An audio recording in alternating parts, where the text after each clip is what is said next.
You won't even notice when you get trapped. One small EMI, then another, and then a third. And one day you are 40 and your salary looks good on paper, but your bank balance is absolutely zero. How did this happen?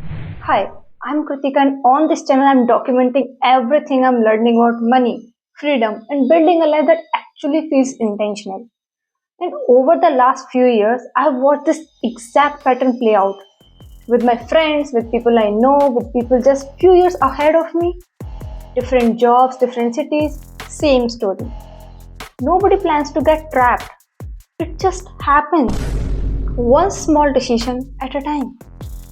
So today I want to talk about why the preparation has to start now. Not when you are 40. Not when you are earning more. Now. Nobody sits you down on one day of your job and says, "This is the year that decides everything." So let me ask you something. What did you do or what will you do with your first salary? Take a second. Actually think about it. Maybe it was treating your parents. Maybe a phone you'd been eyeing for months. Maybe just going out and celebrating with your friends. Because you earned it, na? You'll all have different answers. But here's what I'm willing to bet. Almost nobody answer was, "I'll save aggressively and I let my money compound." And that's not a judgment. It's just not how any of us are wired to think at 22. Compounding doesn't feel exciting. It feels boring, invisible, slow. And spending, it feels real. Saving feels like it can wait. That gap between what feels good now and what actually matters later.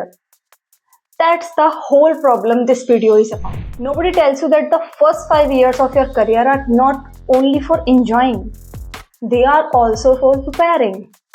Because right now, you have something you will never have again. Low responsibility, high optionality. And most people waste exactly this window. Here is how it usually goes. You get your first salary, it feels huge. Compared to your college pocket money, it is huge. So you upgrade. New phone, better wardrobe, weekend outing that match your current status. Nothing wrong with any single purchase. The problem is the pattern. Then someone says, "Why pay full price? Just take EMI. It's only a few thousand a month."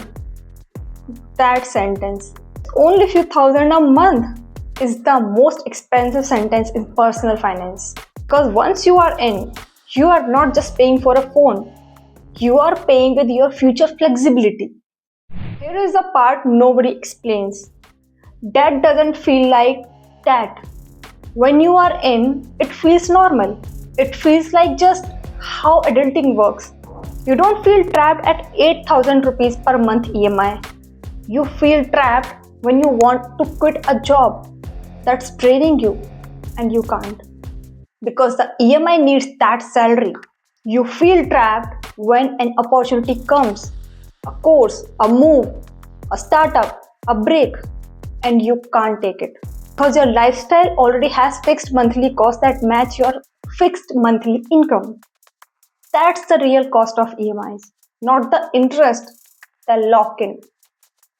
You didn't just buy a phone, you bought a lash, and it's exactly as long as your next salary. This is why preparation has to start now. Not at 40, not when I earn more. Because right now, your lifestyle isn't fixed yet. Your expenses haven't calcified into needs yet. You can still choose what your baseline looks like. But if you upgrade fast in your first 2 to 5 years, nice apartments, new gadgets, EMI stacking up, your lifestyle grows to match your income.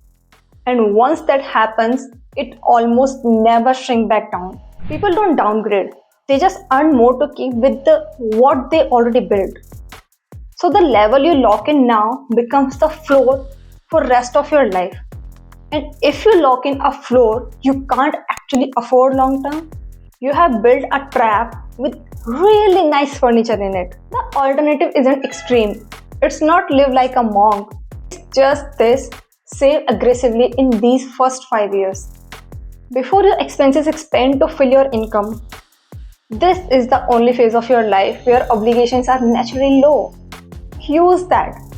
Say no to EMIs, not because that is evil, but because that removes your options at exactly the age when options are everything. If you can't pay for it in full comfortably, it's not just a few thousand a month, it's subscription to reduced freedom. And don't upgrade your lifestyle at the same speed as your salary. Let your income grow faster than your spendings. That gap, that's not deprivation. That gap is what becomes your freedom later. This is what nobody tells you when you start working.